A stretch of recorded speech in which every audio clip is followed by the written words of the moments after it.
miguu. Bwana Yesu asifiwe. Kwa hiyo Bwana akaniambia kwamba mwaka 2026 ataanza kujibu kwa moto, kinyume na kila nguvu yoyote na kila chochote ambacho hakijafanyika.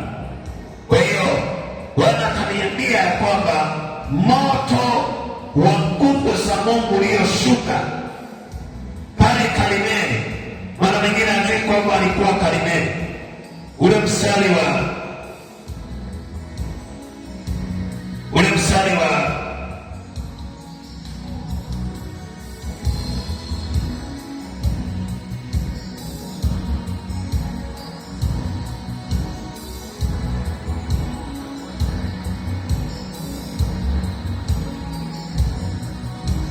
mstari wa 19 ukianzia 17, ikawa Ahabu alipomwona Eliya, Ahabu akamwambia, je, ni wewe ewe mtabishaji wa Israeli? Naye akajibu, si mimi niliyewatabisha Israeli, bali ni wewe na nyumba ya baba yako, kwa kuwa mmeziacha amri za Bwana, nawe umewafuata Mabaali. Basi sasa upeleke watu kunikusanyie jamii ya Israeli katika mlima wa Karimeli. Bwana Yesu asifiwe. Haleluya. Kwa hiyo Eliya akawaambia, nikusanyie jamii ya Israeli katika mlima wa Karimeli. Wakati walipokusanyika, ndipo akaanza kuambia, mimi nimebaki pekee yangu miongoni mwa manabii wa Bwana, nimebaki peke yangu. Maana manabii wengine wote walikuwa wamekufa kwa sababu ya Yezebeli. Yezebeli alikuwa amewaua manabii wa Bwana wote. Kwa hiyo hakuweza adili, Eliya akawa amekimbia. Kwa hiyo akabaki yeye peke yake, na wale watumishi wa Baali ambao walikuwa wako chini ya mamlaka ya Yezebeli wakawa wapo ni wengi, wako 450. Akamwambia, mimi nimebaki peke yangu na hawa wako 450. Basi twende kwenye mlima wa Karimeli ili mabishano ya ishe, kwa sababu kwenye mlima wa Karimeli hata kama ni mmoja, Mungu anakupa nguvu zaidi ya kupiga maelfu ya watu. Hata kama watakuwa ni mmoja, 2026 Mungu akupe uwezo kwa jina la Yesu. Nikibisheni maki natumia nguvu sana. Bwana Yesu asifiwe. Haleluya. Kwa hiyo tunapokuwa tunaingia mwaka 2026, ule upako aliyokuwa nao Eliya ambao alisababisha manabii wa Baali 450 ibada zao hazikufanyika, maombi yao ya kujibiwa, ndicho ambacho Yesu atatenda kwa kila yeyote anayetafuta kuharibu maisha yako, anayetafuta kuvuruga maisha yako. Yesu atatenda kama moto wa Eliya ulivyoibuka, ulivyotenda kazi kwenye maisha ya watu. Haleluya. Mungu anataka watu ambao wanataka leo awafike uweza usio wa kawaida, awafike nguvu isiyo ya kawaida, ya kwamba 2026 kila mmoja anakuwa ni fire tu, kila mmoja anakuwa ni moto tu, kila mmoja anakuwa ni moto tu, na ni moto sio wa kawaida, na ni moto unaowaka usiozimika. Hakuna mapepo, hakuna uchawi wa kuzima moto.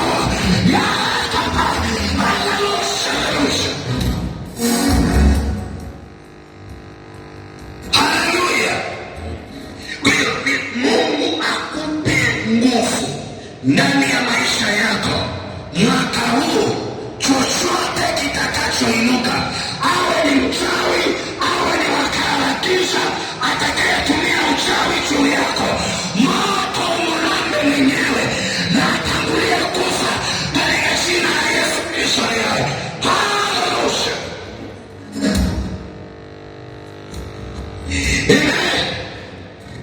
Lazima Yesu aweke nguvu ndani ya watu, alafu watu wainuke, alafu watu wapewe uwezo, watu wapewe nguvu. Inasema Eliya alipoingia Karmeli, maandiko yanasema wale manabii wa Baali akamwambia, chagueni ng'ombe wenu mkamtengeneze, mkakatakata, mkaweke juu ya kuni, msiweke moto, msiwashe moto. Tutaomba kila mmoja, alafu yule Mungu atakayejibu kwa moto, huyo ndiye awe Mungu pekee. Haleluya, amen.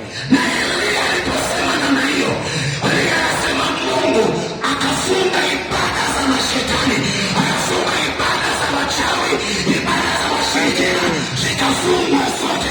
Alafu Yesu akainua madhabahu yake. Mwaka huu Yesu anainua maisha ya watu, anainua madhabahu yake, anainua mataifa, anainua falme, anainua maisha. Amen. Bwana Yesu asifiwe. Wakati naomba Mungu mmoja akaniambia, nitakupa huduma, kwa sababu kuna nini nilikuwa naomba, na nilikuwa naomba kwa habari ya watu. Kaniambia kuna huduma ambayo nataka nikupe. Haleluya, haleluya, ambayo utasaidia watu. Amen. Utasaidia watu, na watu watakuja wasaidie kwenye madhabahu, watakuja, watatoka, watakuja, watatoka, watakuja, watatoka bali kila mahali, kila eneo, na wewe utainuliwa. Mungu akupe nguvu siku ya leo, katika siku ya leo akupe vipawa, karama, miujiza ifanyike kwako, uanze kutembea katika uwezo wa nguvu za Mungu, uanze kutembea katika miujiza ya Mungu kwenye maisha yako. Haleluya, haleluya.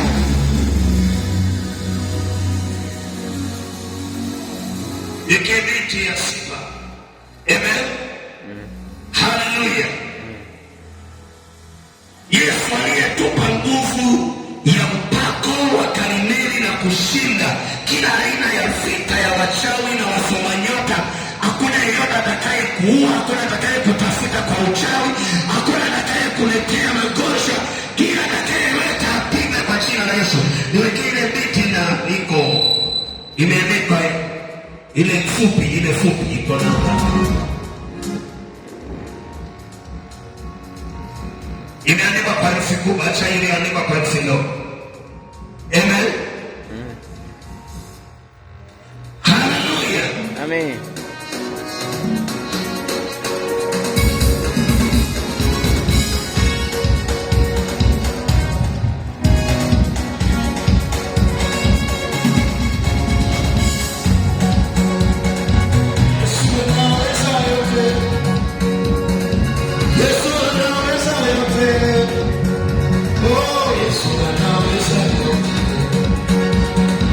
Yesu anaweza yote. Yesu anaweza yote. Yesu anaweza yote. Sauti haiyapasa. Bado haiyatosha.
Yeyote atakayetafuta kwa uchawi, ninatuma moto wa nguvu za Mungu, yeye aingie kwa kaburi, aingie ndani ya kaburi mapema,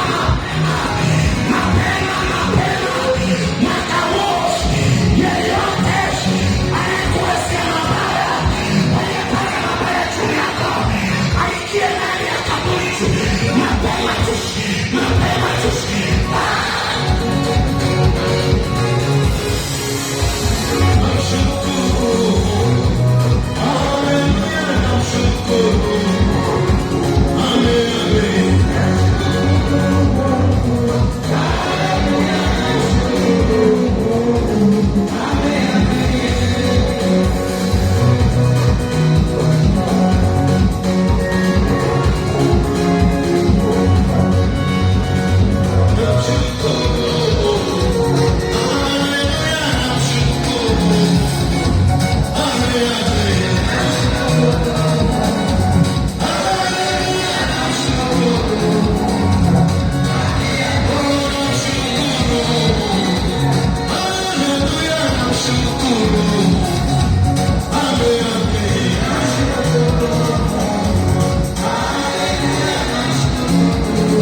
maisha yako mwaka huu,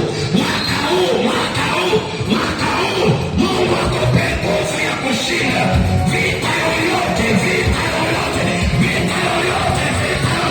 Yesu akupe nguvu kwa jina la Yesu.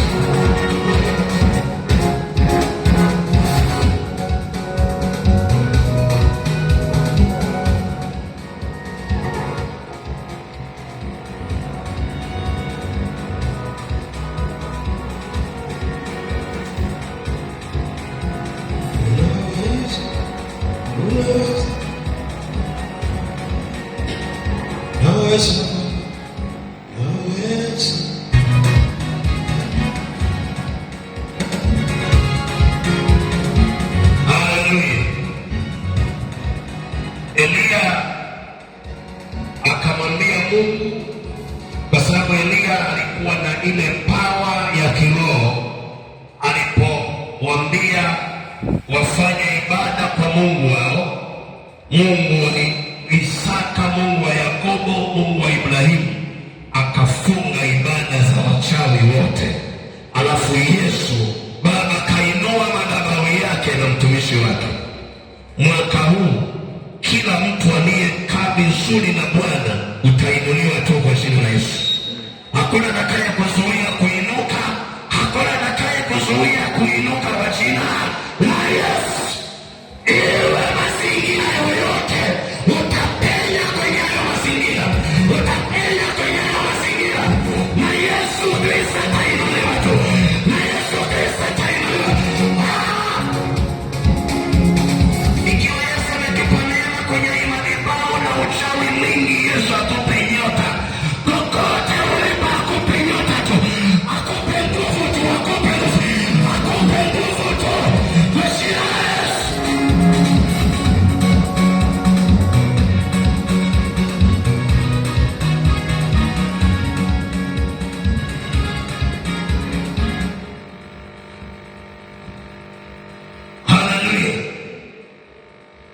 Kwa hiyo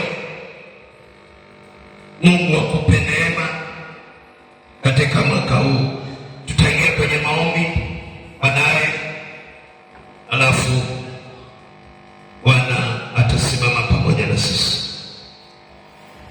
Nikaribisha wale ambao wana shuhuda, au tuache mpaka Jumapili. Tuache mpaka Jumapili kwenye kilele, ili tumshuhudie Mungu kwa nguvu na uwezo. Endelea kwa ushuhuda wako. Tunaendelea na mwili wa Yesu na damu ya Yesu ili vilete ukombozi kwenye maisha yako. Kwa hiyo Jumapili tutakuwa na ibada ya shukrani, tutakuwa na ibada ya kumshukuru Mungu kwa ajili ya yote ambayo ametutendea mwaka 2025. Lakini tutakuwa na mambo mengi. Tutakuwa na ripoti ya utendaji kazi wa kanisa letu, tutakuwa na ripoti ya fedha, mapato na matumizi, kila kitu. Bwana Yesu asifiwe. Kwa Jumapili tutakuwa na mambo tele katika madhabahu hii, na Mungu akupe neema zaidi katika siku hizi zinazoendelea. Hebu sasa twende tukaangalie neno la Bwana, tuangalie neno la Mungu, kitabu cha Ufunuo sura ya 12. Ufunuo sura ya 12.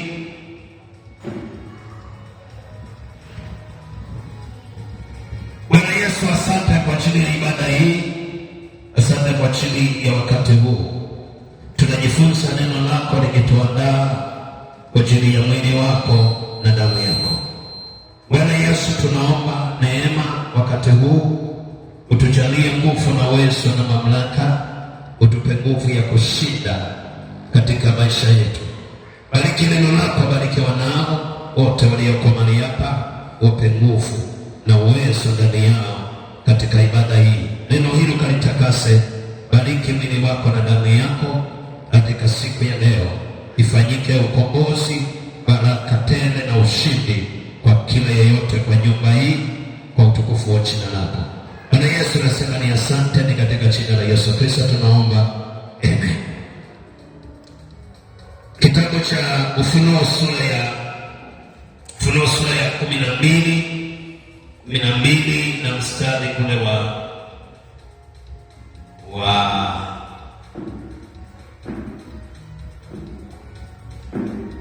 Ufunuo sura ya 12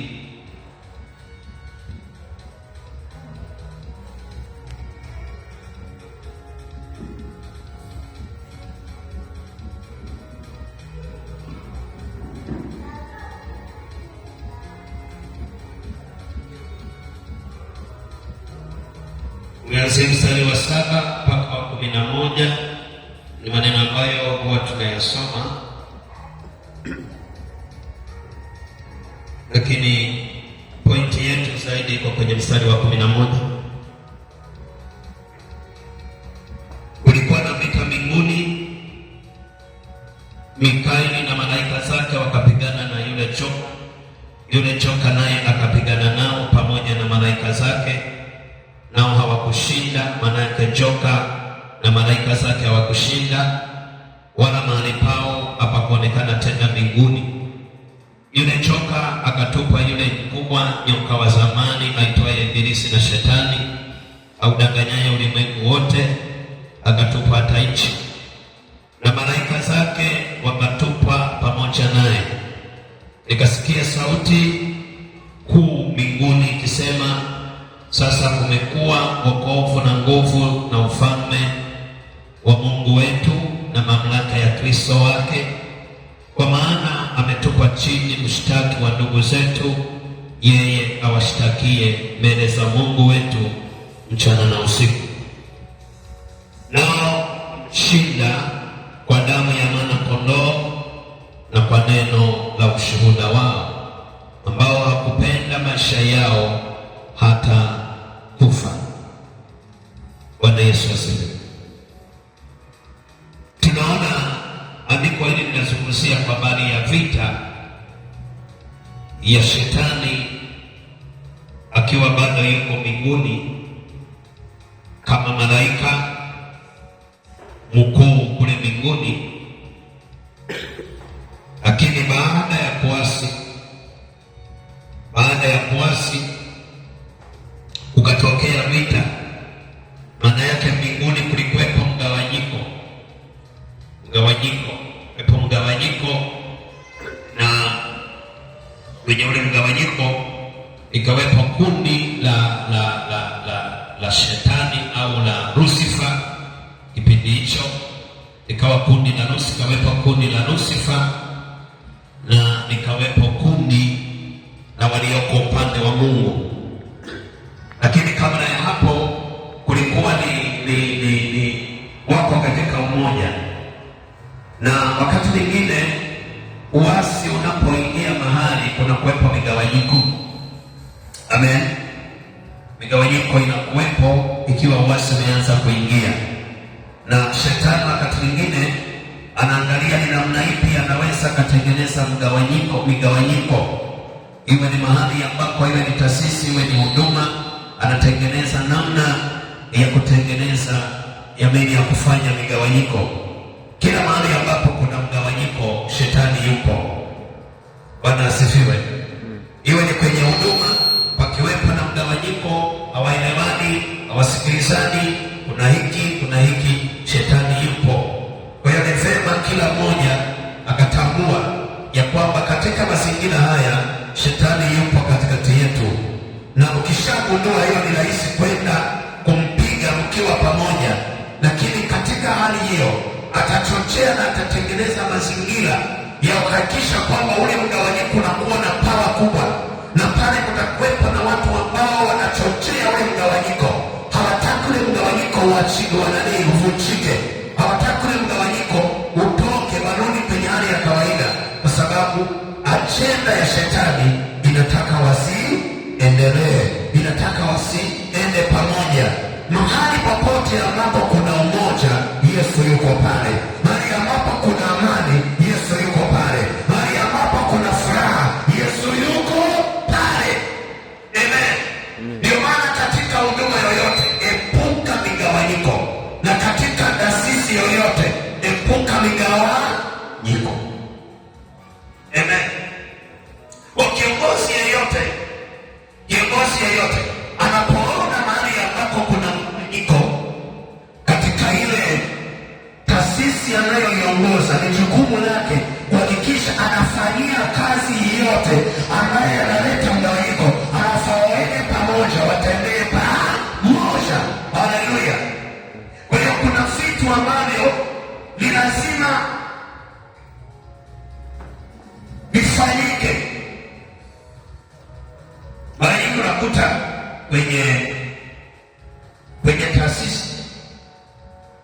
kwenye taasisi, kitu cha kwanza kinacholeta mgawanyiko ni fedha.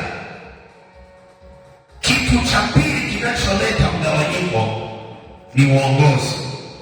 Bwana Yesu asifiwe. Mambo mawili. Kwa hiyo hayo maeneo mawili, huyo kiongozi wa ile taasisi akiyasimamia vizuri, wataenda vizuri. Amen. Asipoangalia haya mambo mawili, ni rahisi ile taasisi kila mmoja akawa na ya kwake. Huyu anaenda hivi na huyu anapenda hivi. Amen.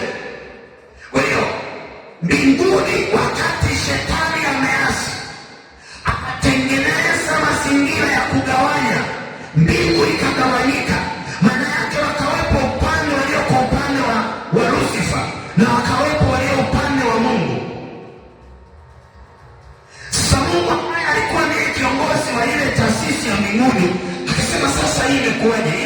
Haya mambo vipi? Ikabidi, kwa sababu yeye ni mfalme, ikabidi aagize vyombo vyake vya dola ambavyo ni jeshi, na jeshi hilo lilikuwa linaongozwa na Mikaeli ambaye yeye ni kama mkuu wa majeshi ya mbinguni. Akamwambia Bwana Mikaeli, Bwana, kuna ishu hapa, toa huyo mtu. Sasa huyu, kumbuka, huyu muasi na yeye ana watu nyuma yake. Muasi kwa kawaida huwa haendi peke yake, hata kanisani wanakuwepo watu, wanakuwepo waasi kanisani. Akitoka yeye kama yeye, labda kuna vitu ambavyo vinaonekana hajavielewa, hajavikubali, anatengeneza mazingira ya kushawishi ili awe na kundi nyuma yake. Hiyo ni sifa ya muasi kanisani, awe na kundi nyuma yake. Na mimi nasema ngoja twende tukajiorganize, tukaanze huduma, lakini wanaanza katika hali ya uasi. Haleluya! Kanisa lolote liloanza na mtu aliyeasi, hilo kanisa likimbie. Ni hatari, kwa sababu amejaa roho ya uasi ndani.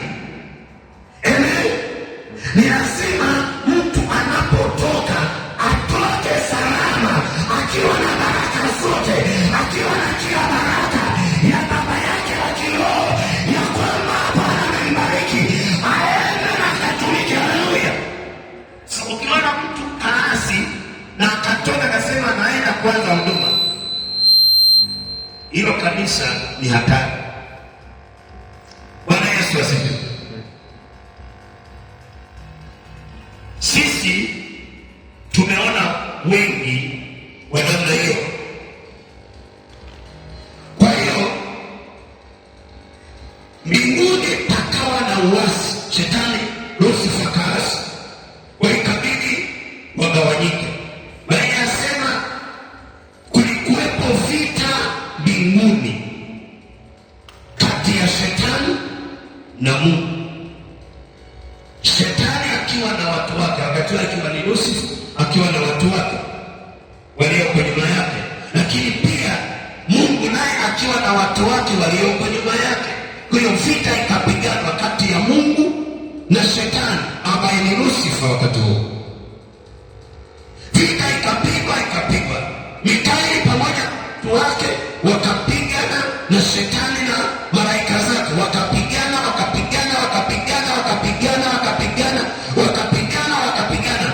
Walipopigana mpaka vita imekolea, shetani akasalimu amri, akasema sasa hapa naona nimeishwa hapa, nimeshindwa.